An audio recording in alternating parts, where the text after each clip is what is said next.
Guys, welcome to my channel. నేను నా little champ.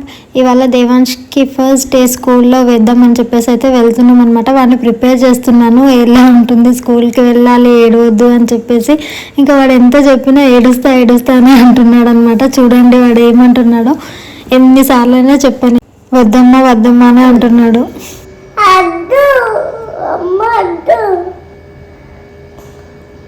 ఏబిసిలు చెప్తుంది టీచర్, 1 2 చెప్తుంది, రైమ్స్ చెప్తుంది, స్లైడర్ ఉంటుంది, అన్నీ ఉంటాయి మంచిగా కదా.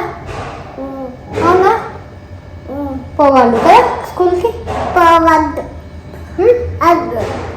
అద్దనద్దు, పోవుడే స్కూల్కి. ఇప్పుడంటే పిల్లలను ఇలా కూర్చోబెట్టి ప్రిపేర్ చేస్తున్నాం, కానీ మేమైతే అసలు మా మమ్మీ వాళ్ళైతే వెళ్ళి ఇంకా వదిలేసి వచ్చేవాళ్ళు అనమాట స్కూల్లో. ఇంక ఏడ్చినా ఏం చేసినా కూడా. కానీ ఇప్పుడు మాత్రం పాపం వాళ్ళు ఏడుస్తే మనకే ఏడుపు వచ్చేస్తుంది. అలా ఏడుస్తున్నారు పాపం పిల్లలు కూడా. ఇంకా అందుకే ఫస్ట్ వాడిని అయితే ప్రిపేర్ చేస్తున్నాను. ఏడవద్దు అది ఇది అని అయితే చెప్తున్నాను, కానీ వాడు అస్సలే వినట్లేదు.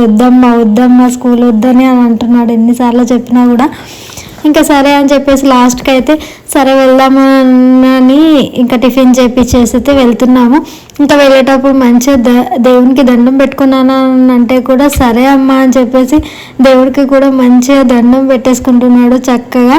చూడండి ఎంత బాగా దండం పెట్టేసుకుంటున్నాడు. ఇంకా దాని తర్వాత సరే ఇంకా బైక్ పైన వెళ్ళేటప్పుడు కూడా చెప్తున్నాను అనమాట, ఉండాలి స్కూల్లో, నేను వచ్చేస్తాను అని చెప్పేసి. వద్దమ్మా అని అంటున్నాడు అప్పుడు కూడా. ఇంకా ఇది వాడి స్కూల్ అనమాట, హగ్స్ అండ్ హార్ట్స్ అని. ఇంకా మా ఇంటికి అయితే దగ్గరలో ఉంటుంది, ఇది చాలా దగ్గరలో ఉంటుంది. అందుకని చెప్పేసి అయితే ఇది చూస్ చేసుకున్నాము మేము. ఇంకా మనోజ్ అయితే ఎప్పుడు అవైలబుల్లో ఉంటాడు కదా, అందుకని చెప్పేసి అయితే ఏమైనా నేనే వెళ్ళాలి అని చెప్పేసి ఈ దగ్గరలో ఉన్న స్కూల్ని అయితే చూస్ చేసుకున్నాము. ఇక వెళ్ళగానే అక్కడైతే ఇట్లా ప్లే జోన్ అనేది ఉంటుందన్నమాట వాళ్ళ స్కూల్ ఎంట్రన్స్లో. ఇంకా సరే అని ఫస్ట్ అయితే ఆ ప్లే జోన్లోకి అయితే వెళ్ళిపోయాడు, ఆడుకుంటున్నాడు. మేమైతే ఆ అడ్మిషన్ కోసం అని లోపలికి వెళ్ళాము. ఇంకా అంతసేపు వాడు అక్కడే ఆడుకున్నాడు. ఇంకా లోపలికి వెళ్దాం దా మరి క్లాస్ రూమ్లో కూర్చుందాం అని అంటే వద్దు అని అన్నాడు ఫస్ట్ అయితే. ఇంకా సరే అని ఒకసారి అయితే కూర్చోబెడదాం అయితే కూర్చోబెట్టాను. ఇంకా అందరూ హాయ్ చెప్తున్నారు పిల్లలు, కానీ వాడు మాత్రం ఏం రెస్పాండ్ అవ్వకుండా వచ్చేసాను అనమాట. ఇక ఆ రోజు అయితే కాసేపే కూర్చోబెట్టి అయితే తీసుకొచ్చేసాను. ఇది నెక్స్ట్ డే అనమాట. నెక్స్ట్ డే కూడా ఎంత ఎగ్జైట్ అవుతున్నాడో చూడండి మీరే. స్కూల్కి ఫస్ట్ డే స్కూల్. ఇంకా ఆ రోజు కూడా యాజ్ యూజువల్ మంచిగా దేవునికి అయితే దండం అయితే పెట్టేసుకున్నాడు. ఇంకా వెళ్దాం పదమ్మా లెట్స్ గో అని చెప్పేసి అంటున్నాడు. ఇంట్లో నుంచి వెళ్ళేటప్పుడు అయితే బాగానే వెళ్తున్నాడు, కానీ అక్కడికి వెళ్ళిన తర్వాత నేను ఇంకా ఇట్లా బయటికి వెళ్ళగానే ఏడుస్తున్నాడు అనమాట. కానీ అదొకటైతే అడ్వాంటేజే నాకు. ఇంకా ఇంట్లో నుంచి అయితే బాగానే వస్తున్నాడు. కొంచెం మంది పిల్లలు అయితే ఇంట్లో నుంచే ఏడుస్తారు కదా, ఇంకా వెళ్ళను స్కూల్కి అని చెప్పేసి. కానీ వీడు మాత్రం అలా కాదనమాట, కొంచెం బాగానే వెళ్తున్నాడు. ఇంట్లో నుంచి అయితే వెళ్దాం పదా అమ్మ స్కూల్కి అని చెప్పేసి. కానీ అక్కడికి వెళ్ళిన తర్వాతనైతే ఇంకా యాజ్ యూజువల్ అదే ఏడుపు. ఇంకా ఆ రోజు కూడా వెళ్ళిన తర్వాత స్కూల్లో లోపల అయితే కూర్చోబెట్టాను. ఇంకా వాళ్ళ టీచర్ హైఫై అడుగుతుంటే కూడా నేను ఎక్కడ వెళ్ళిపోతున్నా అని చెప్పేసి నన్నే చూస్తున్నాడు.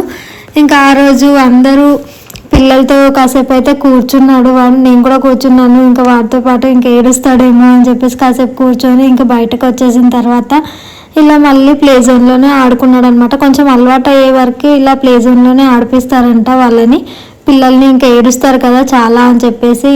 ఇంకా సరే అని నేను వెళ్తున్నాను అని అంటే లేదమ్మా నేను కూడా వస్తా అని చెప్పేసి దాంట్లో నుంచి వెళ్ళి వచ్చేస్తున్నాడు.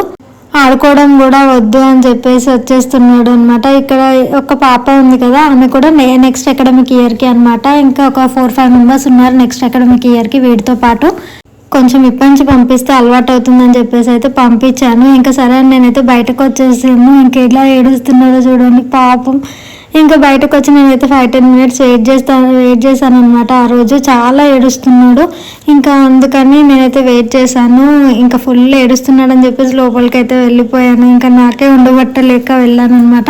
వెళ్ళిన తర్వాత వాళ్ళ టీచర్స్ కూడా అన్నారనమాట, ఎందుకు ఏం కాదు వాళ్ళే ఊరుకుంటారు అని చెప్పేసి. కానీ ఇంకా ఫస్ట్ డే కదా, నాకే బాగా అనిపించలేదు, అందుకని వెళ్ళాను అనమాట. ఇంకా అక్కడే ఒక 1/2 అవర్ అట్లా కూర్చొని ఇంకా వాడు ఆడుకున్న తర్వాత ఇంటికైతే తీసుకొచ్చేసాను. ఇంకా మంచిగా ఆడుకున్నాడు అనమాట. ఇంతకీ ఫీజు ఎంత ఏంటి అని చెప్పేసి మీకు చెప్పలేదు కదా. వీడికి నర్సరీకి ఓన్లీ ట్యూషన్ ఫీ మాత్రమే 40K అని చెప్పేసి అన్నారనమాట. కానీ మరీ ఇంతనా అని చెప్పేసి అనుకున్నాను. యాక్చువల్లీ నాకు అసలు ఏం ఐడియా కూడా లేదు స్కూల్ ఫీజు ఎంత ఉంటుంది ఏంటి అని చెప్పేసి. ఫస్ట్ టైం కదా ఇంకా తెలుసుకోవడం కూడా. ఇంకా నేనైతే అంతా ఉంటుందని ఎక్స్పెక్ట్ చేయలేను. 20K 25K ఉంటుందేమో అని చెప్పేసి అయితే అనుకున్నాను. కానీ మరీ 40K అంటే నాకైతే ఎక్కువనే అనిపించింది. కానీ ఏం చేస్తాం, నాకు తెలిసి అయితే నా 10th కూడా అంత పడలేదు అనమాట. 5Kలో అయిపోయింది నాకు తెలిసి అయితే నా 10th మొత్తం కూడా. కానీ వీడికి ఓన్లీ ట్యూషన్ ఫీ 40K అనమాట. ఇంకా తర్వాత బుక్స్, యూనిఫామ్, ఇంకా తర్వాత అన్నీ కూడా వేరేనే. ఆ ఫీజులో ఏం కూడా ఇంక్లూడ్ అవ్వవు అనమాట. ఓన్లీ అది ట్యూషన్ ఫీ మాత్రమే. బుక్స్ వేరే కొనుక్కోవాలి అని చెప్పేసి చెప్పారు. యూనిఫామ్, బుక్స్ అవన్నీ వేరేనే కొనుక్కోవాలి అని చెప్పేసి అన్నారు. ఇంక ఇంటికి వచ్చిన తర్వాత ఎలా ఉంది స్కూల్ అని అడిగితే వాడు చూడండి ఏం చెప్తున్నాడు. ఎందుకు మంచిగా ఉంది స్కూల్? లేదు. మరి ఆడుకోవా నువ్వు స్కూల్లో? ఆడుకుంటా. మరి మంచిగా లేదన్నావు కదా.